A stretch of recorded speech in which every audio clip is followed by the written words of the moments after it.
کل کی ہماری بحث چل رہی ہے من المیلاد الى البعثۃ صلی اللہ علیہ وسلم، نسبہ وولادتہ ورضاعتہ۔ سب سے پہلے نبی اکرم صلی اللہ علیہ وسلم کا نسب مبارک، آپ کی ولادت مبارکہ اور آپ کی رضاعت۔ کل ہم نے یہ پڑھ لیا تھا کہ آپ کا نسب ہم نے پڑھ لیا تھا، نسب شریف آپ کا، اور کچھ آپ کی رضاعت کے متعلق کچھ نہ کچھ ذکر آپ کی ولادت کا بھی اس میں آ گیا۔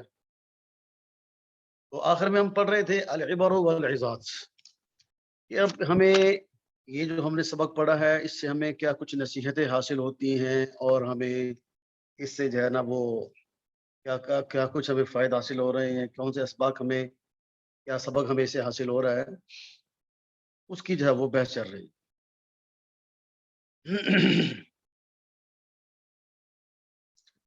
تو اس میں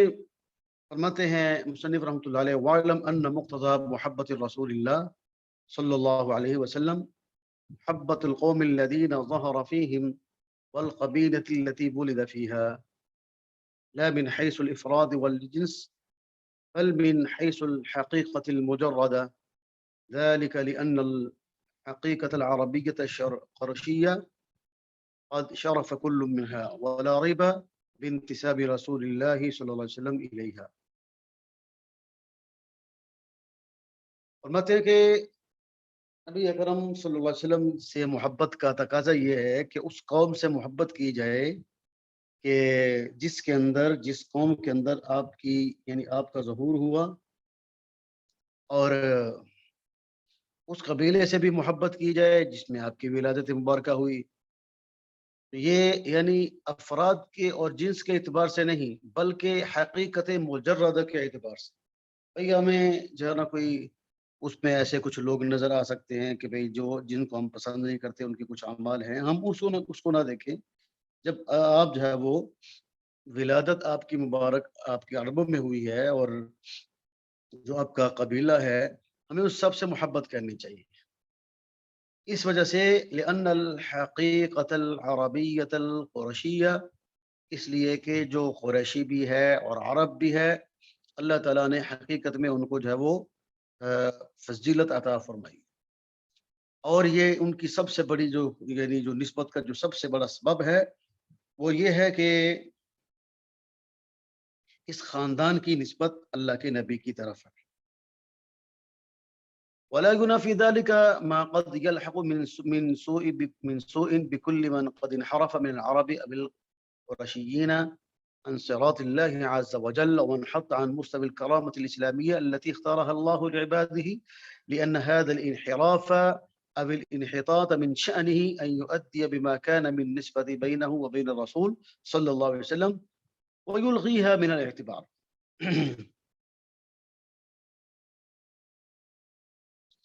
کہتے ہیں کہ بھئی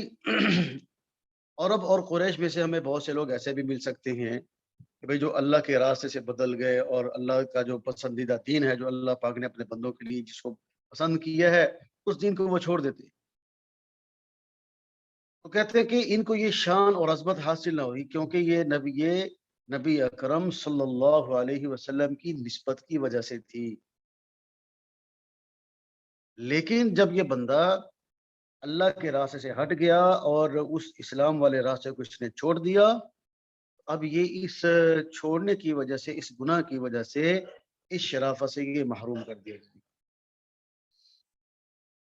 ليس من قبيل المصادفة أن يولد رسول الله صلى الله عليه وسلم يتيما ثم لا يلبث أن يفقد جده أيضا، فينشأ النشأة الأولى من حياته بعيدا عن تربية الأب ورعايته، محروما من عاطفة الأم وحنوها۔ کہ دیکھیں نبی اکرم صلی اللہ علیہ وسلم کے والد محترم حضرت عبداللہ رضی اللہ تعالی عنہ، آپ اپنے بچے کی ولادت سے پہلے ہی اللہ کو پیارے ہو گئے۔ آپ اپنے دادا کے پاس رہے، لیکن تھوڑی دیر دادا کے پاس رہے تو دادا بھی اللہ کو پیارے ہو گئے.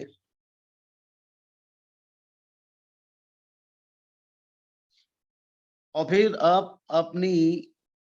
یعنی آپ کی جوانی کا جو ابتدائی زمانہ ہے النشأۃ الاولی، یعنی ابتدائی نشو و نما جو آپ کی ہے وہ آپ کے والد محترم کی تربیت اور ان کی نگرانی، اور دادا کی جو ہے وہ اسی طریقے سے نگرانی کے بغیر آپ کی نشو و نما ہوئی ہے. اور پھر آپ اپنی والدہ ماجدہ کی شفقت و محبت سے دور ہوئی ہے جو تربیت کی کمی تھی. لیکن 6 سال کی عمر میں والدہ محترمہ بھی جو ہے وہ داغ دے گئیں، یعنی جدائی کا داغ دے گئی. اللہ تعالیٰ نے اپنے پاس بلا لیا حضرت آمنہ رضی اللہ تعالیٰ عنہ کو. یہ سارا کا سارا جو ہوا ہے یہ حادثاتی طور پر نہیں ہوا کہ بھئی جب کے والد پہلے فوت ہو گئے پھر دادا بھی فوت ہو گئے پھر والدہ بھی. یہ اللہ تعالیٰ اپنی قدرت کا نظام چلا رہے تھے اور اللہ دکھانا چاہ رہے تھے. اور اس میں بہت ساری مصلحتیں تھیں. کہتے ہیں ایک اس میں مصلحت یہ بھی ہو سکتی ہے کہ دین میں فساد برپا کرنے والے لوگ دوسرے لوگوں کے دلوں میں یہ شکوک و شبہات نہ ڈال سکیں کہ نبی اکرم صلی اللہ علیہ وسلم جو دعوت اور تبلیغ کا کام جو ہے وہ کر رہے ہیں یہ تو ان کے والد نے ان کو بچپن میں سکھا دیا تھا. یہ آپ کے جو دادا ہیں عبد المطلب بھائی وہ تو پورے قبیلے کے سردار تھے اور بیت اللہ شریف کی خدمت کیا کرتے تھے، حاجیوں کو کھانے کھلاتے تھے. تو یوں کوئی کہہ سکتا تھا کہ بھئی دادے نے مزید عزت حاصل کرنے کے لیے، مقام پانے کے لیے بچے کو یہ تربیت دے دی ہے، بچے کو یہ باتیں سکھا دی.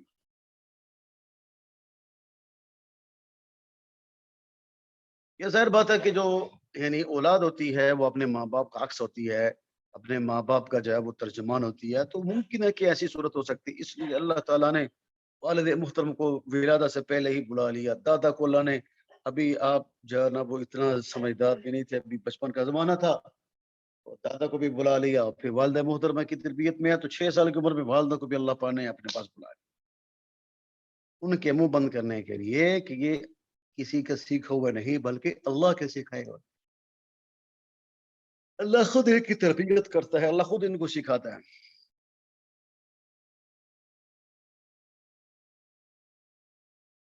اس وجہ سے اللہ تعالیٰ کی جو یہی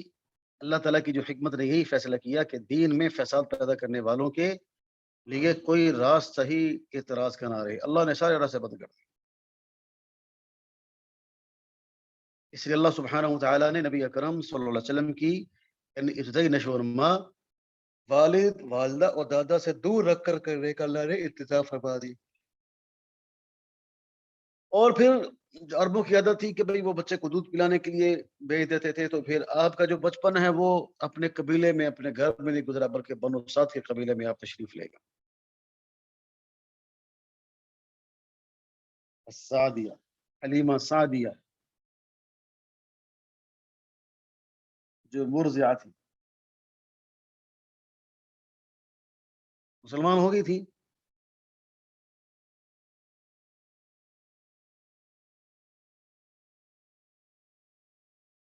پھر آپ کے جب دادا کا انتقال ہوا تو آپ کی کفالت چچا ابو طالب کے پاس آ گئی، اور حضرت ابو طالب مدینہ سے یعنی ابھی آپ نے ہجرت نہیں فرمائی تھی تو 3 سال پہلے تک آپ کے ساتھ رہے.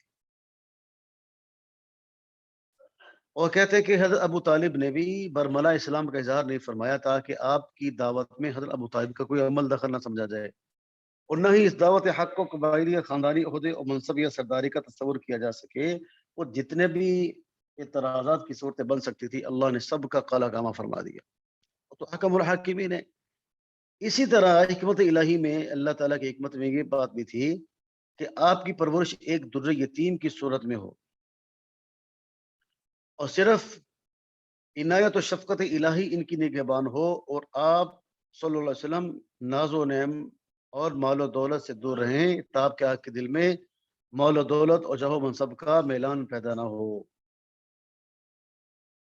اور دوسری یہ بات کہ آپ کے خاندانی قبائلی نظام اور ارد گرد کے جو مصنوعی ماحول سے متاثر نہ ہو تاکہ نبوت کا جو بڑا اعلیٰ ترین اور بڑا مقدس اور بڑا پاکیزہ کام ہے وہ ان تمام گندگیوں سے محفوظ رہے، آلودہ نہ ہو جائے، اور لوگوں کی نظروں میں نبوت کا تقدس اور دنیا بے جا و منصب گڑبڑ نہ ہو جائیں کہ وہ یہ گمان نہ کرنے لگیں کہ آپ نے دوسری چیز یعنی دنیاوی جہ و عصمت کو حاصل کرنے کے لیے پہلی چیز کو ذریعہ بنایا ہے۔ ہاں، اس لیے اللہ تعالیٰ نے اپنے نبی کو فخر اٹھا کے بھی رکھا۔ لوگ کہیں گے ہاں بھائی یہ تو نبوت کا دعویٰ، جیسے آج کل لوگ ہوتے ہیں وہ دین کا نام لیتے ہیں، اصل میں ان کی اپنی دکانداری چمکانا مقصود ہوتا ہے، اپنی جیب بھرنا مقصود ہوتا ہے، دین کا نام لے کر آئیں گے اور اللہ معاف کرے کیا کچھ حلال حرام کی تمیز کی بغیر۔ تو کوئی آدمی ایسا اعتراض کر سکتا تھا، اللہ نے تمام اعتراضات کا جواب بند کر دیا، دروازہ ہی اللہ نے بند کر دیا۔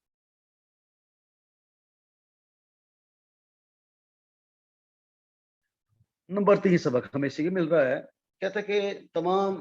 جو تاریخ مورخ ہیں وہ اس بات پر سب کا اتفاق ہے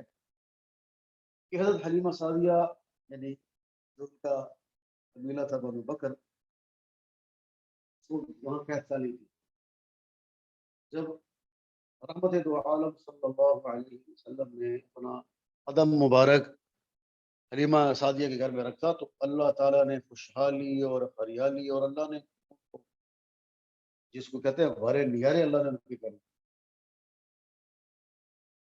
اور حلیمہ سعدیہ کی جو ایک اونٹنی جو بوڑھی ہو گئی تھی، ایک قطرہ دودھ کا نہیں دیتی تھی، اب وہ اتنا زیادہ دودھ دینے لگی کہ ان کی ضرورت سے زائد۔ کہتے ہیں یہ ساری کی ساری باتیں اس بات کی طرف دلالت اور رہنمائی کرتے ہیں کہ آپ نبی ہم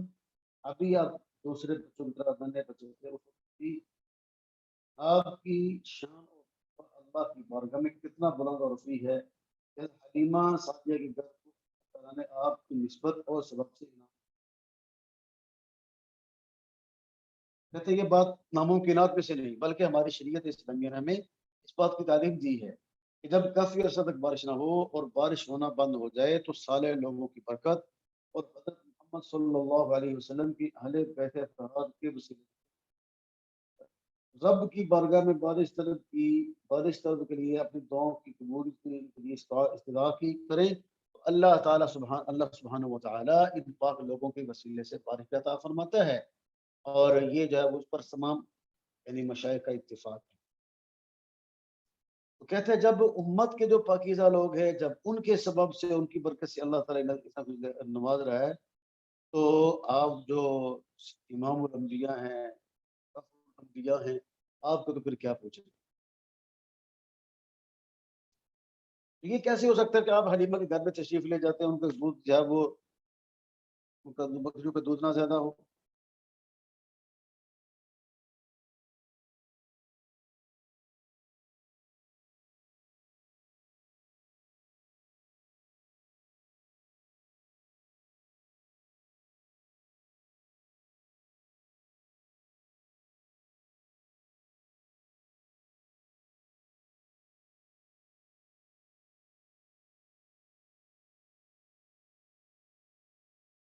اور کہتے ہیں کہ یہ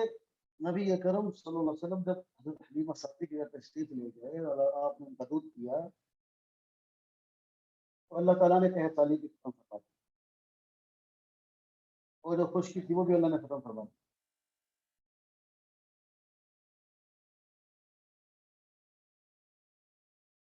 اور اللہ تعالیٰ کی بارے میں شخص فرماتے ہیں وما ارسلناک الا رحمۃ للعالمین،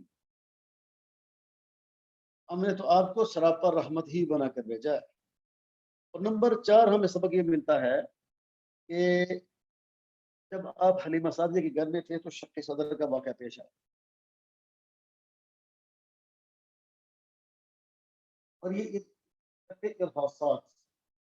اس بات کی دلیل تھی کہ اللہ تعالیٰ نے آپ نبی صلی اللہ علیہ وسلم کو بہت بلند و منصب کا ہے، اور یہ واقعہ صحیح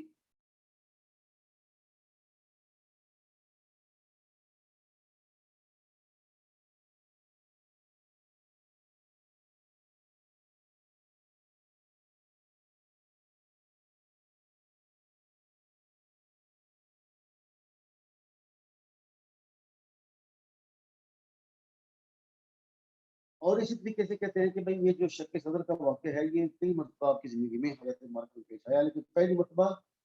جب چھوٹے بچے تھے جمعہ شادی گھر میں اس وقت یہ واقعہ پیش آیا۔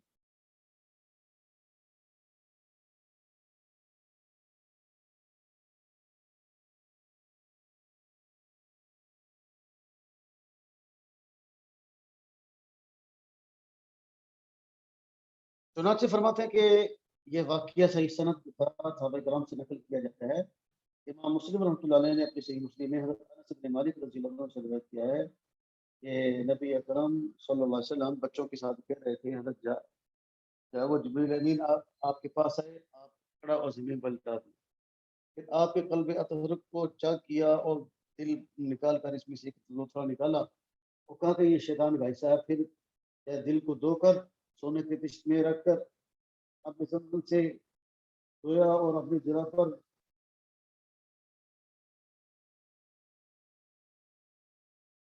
ادھر سے دوسرے بچے آپ کی رضائی ماں حضرت حلیمہ کی طرف دوڑتے ہوئے گئے، کہنے لگے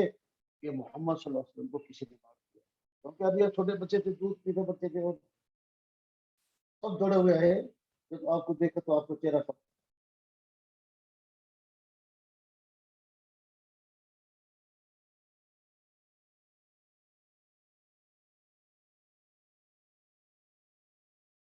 فرماتے ہیں یہ جو واقعہ ہے اس کے اندر کیا حکمتیں ہیں،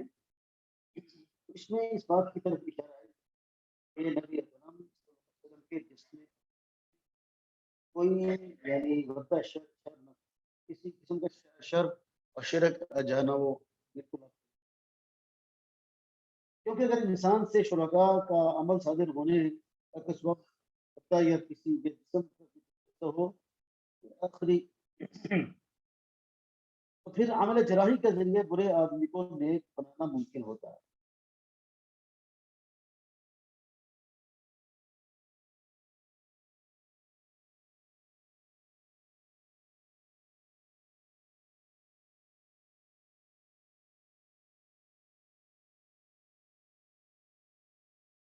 بہرحال کہتے ہیں کہ اس میں بہت ساری مسالے ہیں، بہت ساری حکمتیں اللہ تعالیٰ کی ہیں، ایک دو کو ہم نے بیان کر دی۔ کہتے ہیں اس واقعہ کی جو بھی حکمت، بہرحال یہ واقعہ صحیح روایت سے ثابت ہے، اس لیے اس واقعہ کو اپنے ظاہر اور حقیقت سے پھیر کر اس کی حقیقت سے دور اور تکلف تعبیر کرنا۔